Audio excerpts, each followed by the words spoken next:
Listen carefully, because this won't be easy to hear, and yet it may be the very thing you've needed all along.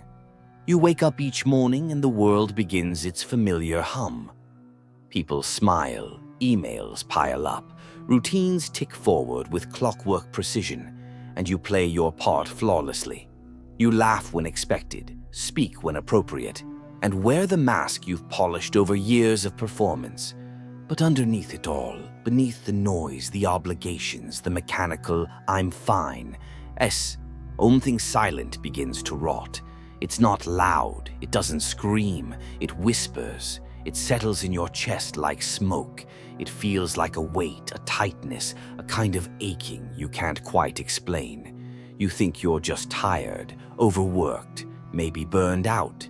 So you scroll a little more, eat a little more, work a little more, numb a little more. But let me tell you something no one else dares to. What you're feeling is not exhaustion, it's absence, the absence of truth, the absence of honesty with yourself, the absence of feeling what you've spent years running from.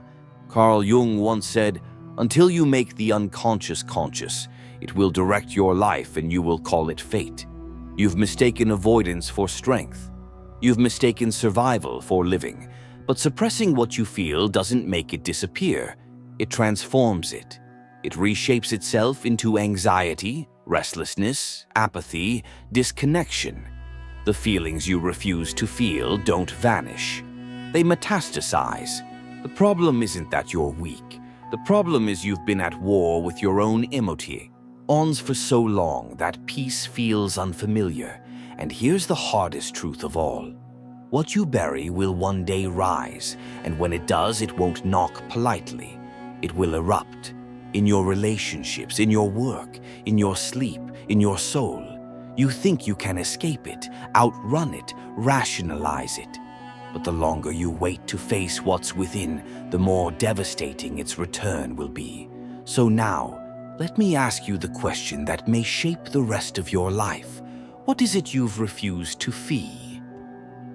And more importantly, what is that refusal already costing you? 1. The comfort of numbness. There's a strange kind of peace in avoiding what hurts. It doesn't scream, it doesn't rage, it simply settles, slowly, silently, into your routines. Like dust on forgotten furniture, numbness creeps in without fanfare. One day you look around and realize you haven't felt anything real in weeks, maybe months. Not deep sadness, not joy, just nothing. A dull haze over everything. And the most dangerous part, you get used to it. It's easy to confuse numbness with healing. To tell yourself that the absence of pain means progress. But the truth is far more uncomfortable. You haven't healed. You've just turned down the volume.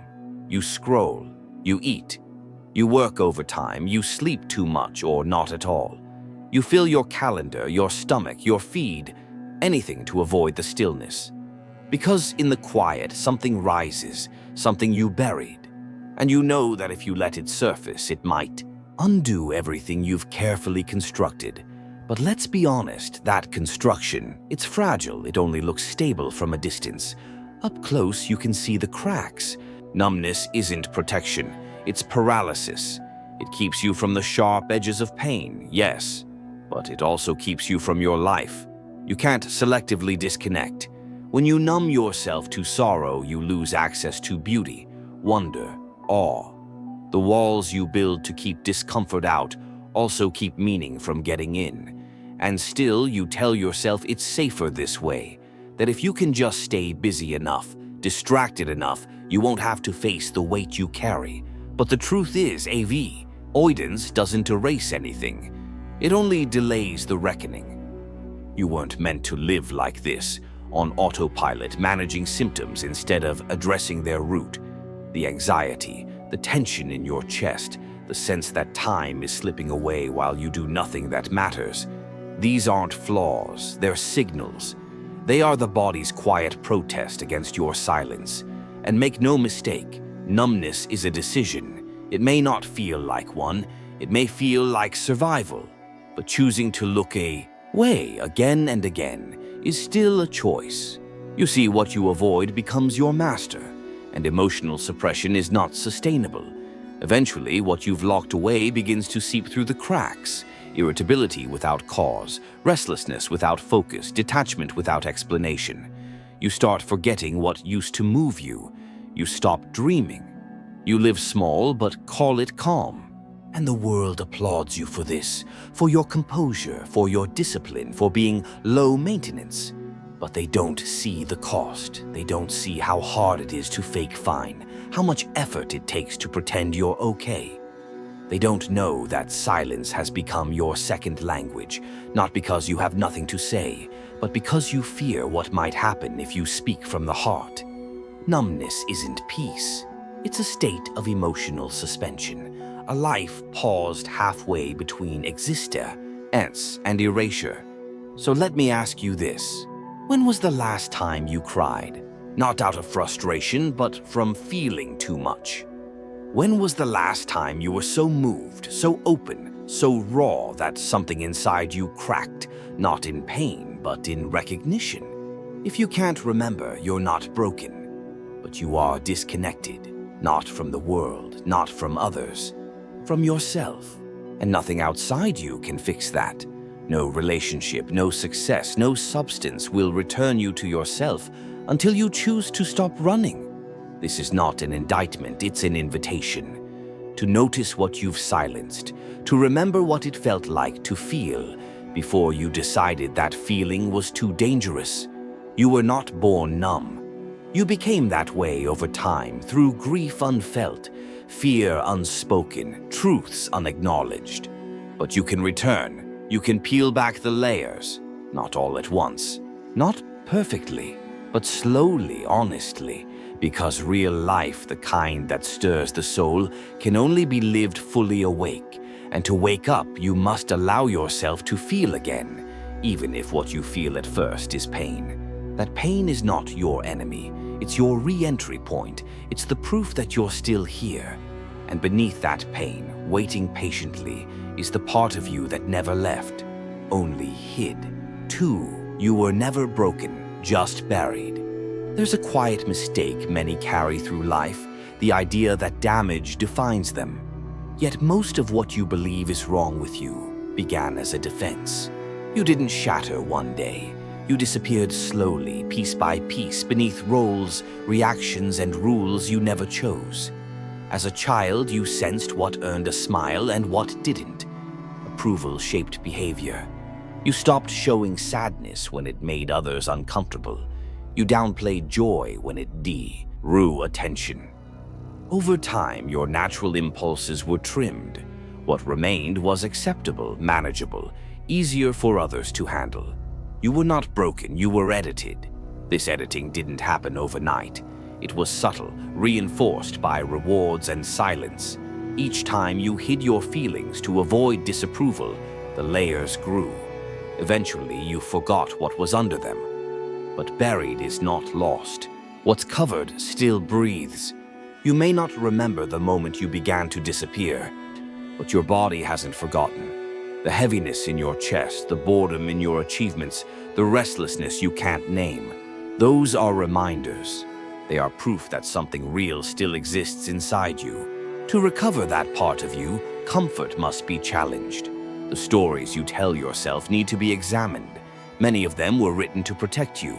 But if they no longer serve who you're becoming, they are no longer truths. Uncovering what was buried is not a task of fixing, but of recognizing. When you recognize yourself beneath the noise, shame begins to dissolve. And what returns isn't perfection, it's presence. When people begin healing, they often expect clarity, but redisco, fearing your buried self, is not a neat process. It's confusing, chaotic, full of missteps. That's because the part of you that went underground didn't go quietly. It was forced there through years of contradiction. You were told to be honest, but punished when your honesty was inconvenient. You were encouraged to speak up, then silenced when your voice disrupted others' comfort. Over time, this contradiction teaches you one thing. Authenticity is dangerous, so you adapt. Your thoughts become filtered. Your feelings become managed. Your truth becomes fragmented into what is socially safe. This fragmentation creates identity fatigue. You're exhausted not because you've done too much, but because you've done too little that feels real. As you dig through what was buried, discomfort will arise, not because you're doing something wrong, but because you're stepping into a space that's long been abandoned. Emotions might come up that feel disproportionate. You may react to small things with deep grief. This isn't regression, it's the backlog rising. Give yourself time. Returning to your essence isn't a performance. It's a conversation between who you've become and who you once were. That conversation doesn't need to make sense to anyone else. Wholeness starts where judgment ends. 3. The role you play is not who you are. At some point, being yourself stopped feeling safe. To cope, you adopted an identity that helped you navigate expectation.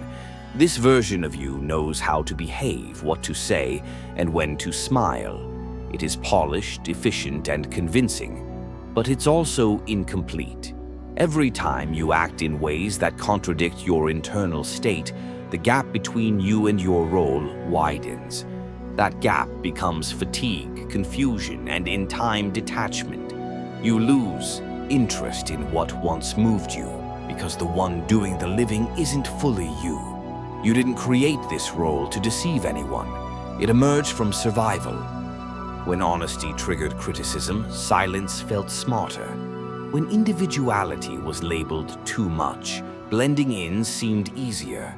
This version of you may win respect, it may earn approval, but it will never bring peace, because peace doesn't come from imitation, it comes from honesty.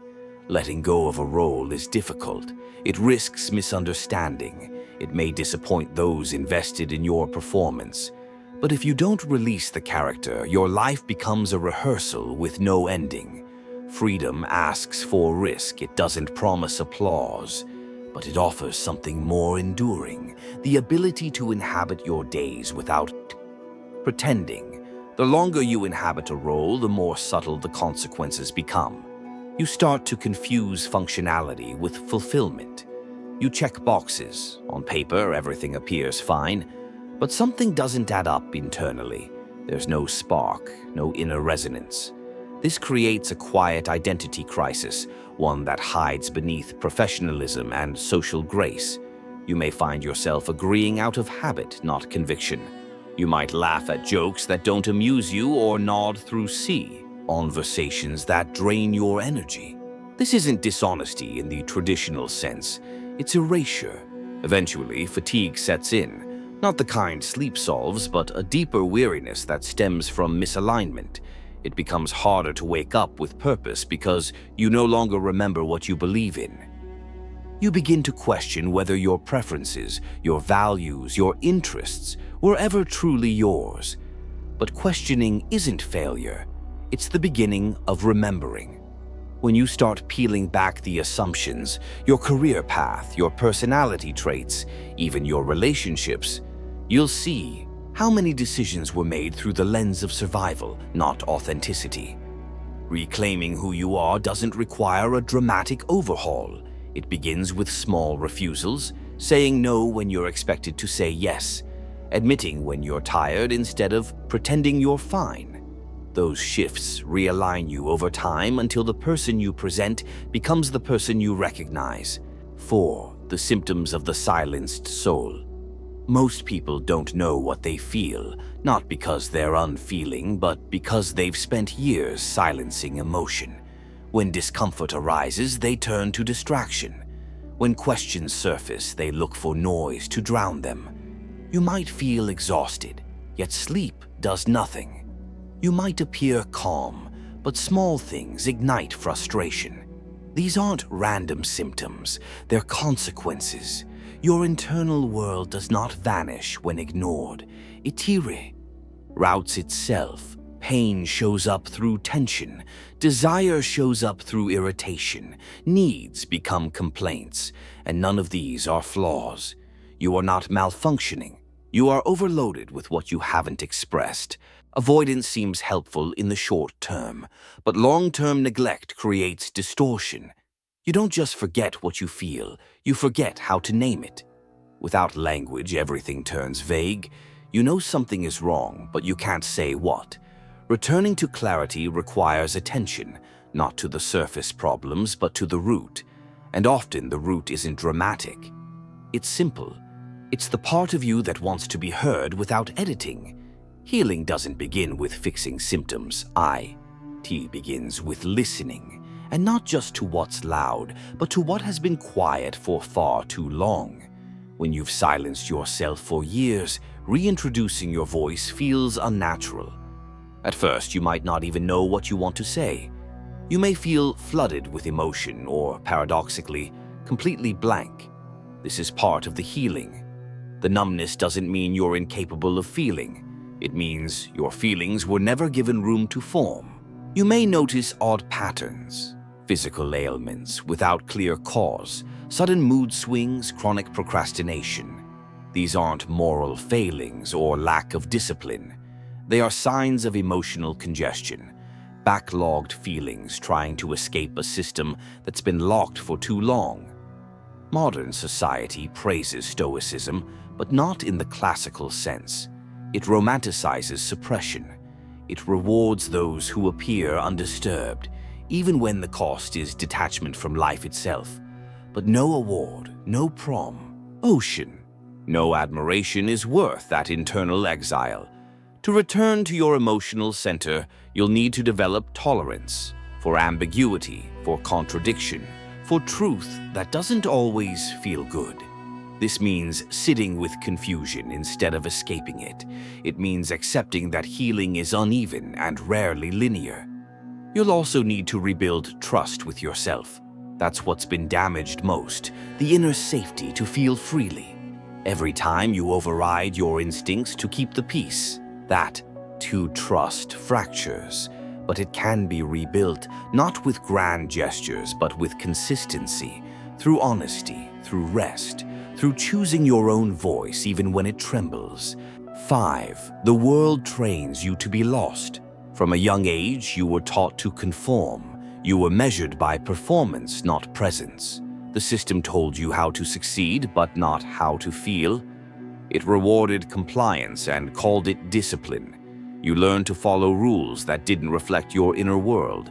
You adopted values that weren't your own.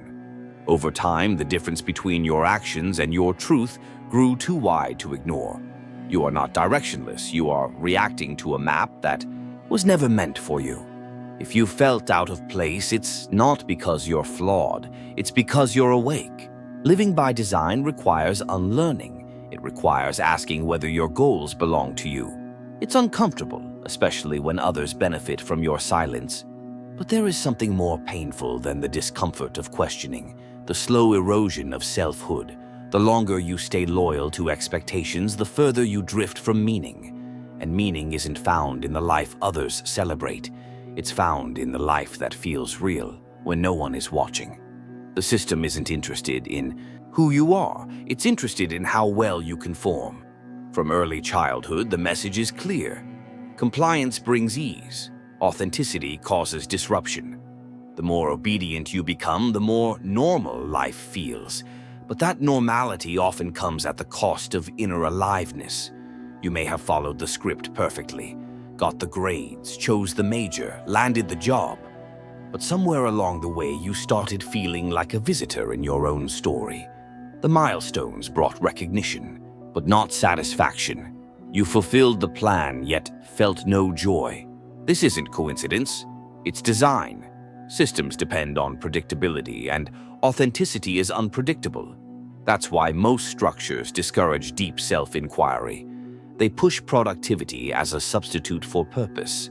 They elevate appearance over depth. So when you begin to question your path, guilt arises. You feel ungrateful. You tell yourself others have it worse. But comparison is not clarity. Your discomfort is not invalidated by someone else's pain. You can honor your privilege, and still want something truer. The only way out of this trained disorientation is through reclamation. Start identifying the stories that no longer serve you. Begin challenging inherited beliefs, not out of rebellion, but curiosity. What if your discontent isn't failure, but the first sign of awakening? 6. Pain is a message, not a malfunction. Pain carries information. It shows you where you've been stretched too far. It highlights what needs attention. To reject it is to ignore your own signals. The instinct to push pain away is natural. But avoidance does not erase reality. It only postpones it. What remains unaddressed waits patiently. Eventually it returns, often stronger. Pain is not an enemy to defeat. It is a messenger, and like most messengers, it becomes louder when ignored. When you treat pain as something to eliminate, you also reject what it's trying to reveal. Often it's not about harm, it's about distance from your values, your needs, your limits. Sitting with discomfort is not easy, but it allows you to learn. It allows you to see what your body and mind have tried to communicate for years. The goal is not to suffer endlessly. The goal is to listen deeply enough that suffering no longer has to scream to be heard. Pain asks for presence, not analysis, not avoidance, just attention. When you give it that attention, you start to see its shape. It may be tied to memory. It may point to neglect. It might even be inherited. But T is never random. Each time you ignore discomfort, you disconnect from your body. You tell it that its signals are inconvenient, and the body remembers these dismissals. Over time, trust is lost, not just between body and mind, but within your own self-awareness. You start to question your experiences. You second-guess your intuition. And slowly, your internal compass becomes unreliable. Not because it's broken, but because you've stopped consulting it. Pain doesn't need to be solved immediately. Sometimes it just needs acknowledgement. A quiet "I hear you" is often more healing than any solution. You don't have to make sense of everything right away. What matters is the posture you take toward your inner world. Curiosity softens resistance. Patience transforms panic. When you approach pain this way, its tone changes. It stops shouting, it starts guiding. And in that guidance, you begin to see the outlines of who you truly are. 7. Becoming whole means being willing to break. Wholeness is often misunderstood. People imagine it as balance, control, or consistency. But it is none of these. It's the ability to include all parts of yourself, especially the ones that don't fit into your current identity. To move toward wholeness, something must be released. Often it's the image you've worked so hard to maintain. This letting go is not weakness. It is the beginning of truth. You cannot add new depth without clear, airing space. You cannot deepen into honesty while clinging to illusion. Allowing change means you will lose some certainty. You may lose admiration from those who loved your performance.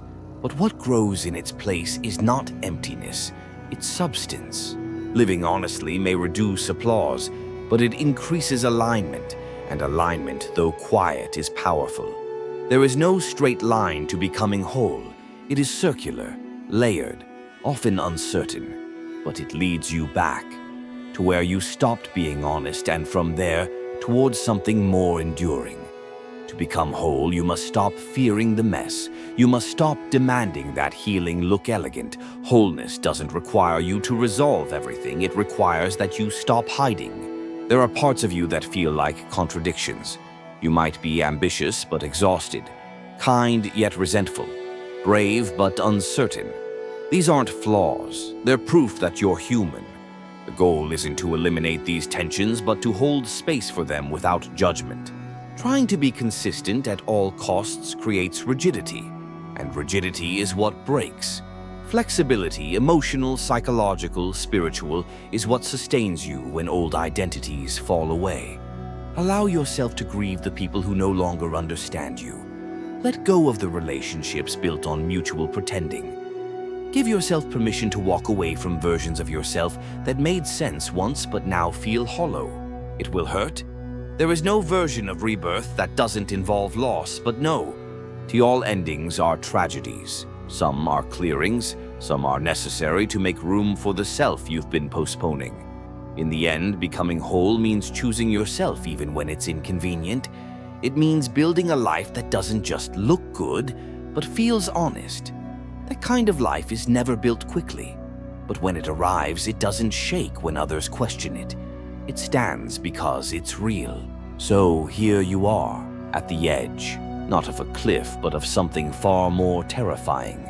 The edge of knowing, the moment where every illusion you've clung to begins to fracture. And now you face a choice, to step forward into truth or retreat into the familiar lie. Let me be honest with you. Truth is brutal. It doesn't care about your comfort. It won't flatter your ego or wrap itself in soft affirmations. Truth shatters. It burns. It leaves you exposed. But beneath that devastation lies something. It is sacred, the beginning of your return. You've spent years pretending you were fine. Years constructing a version of yourself that the world applauded, but your soul rejected. And maybe you thought that was the price of acceptance. Maybe you believed if you could just keep it all together, the emptiness would disappear. But emptiness is not erased through pretending. It's filled through honesty. Carl Jung didn't speak of healing as an escape from suffering. He spoke of integration, of looking your shadow in the face, shaking its hand and saying, "I see you, you are part of me."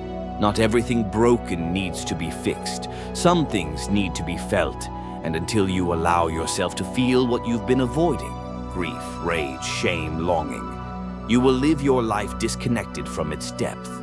Because here's the truth. You cannot selectively numb. When you numb the pain, you also numb the joy. When you suppress your sadness, you bury your capacity for connection. When you avoid your fear, you exile your courage alongside it. That's the quiet tragedy of a life lived on autopilot, functional, tidy, acceptable, but dead inside. And yes, facing yourself will cost you. It will cost you the comfort of certainty. It may cost you relationships built on your silence. It may even cost you the identity you've spent your entire life performing. But do you know what's more expensive than the truth? The lie you live to avoid it. Every day you deny what you feel, you trade peace for performance. Every day you ignore what's real, you betray your own becoming. And every day you wait to begin, you lose time that will never come back.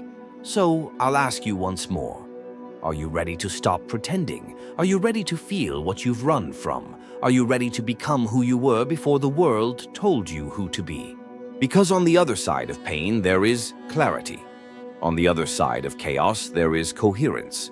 On the other side of honesty, there is healing. No, it won't be easy, but it will be real. And that, my friend, is the only life worth living.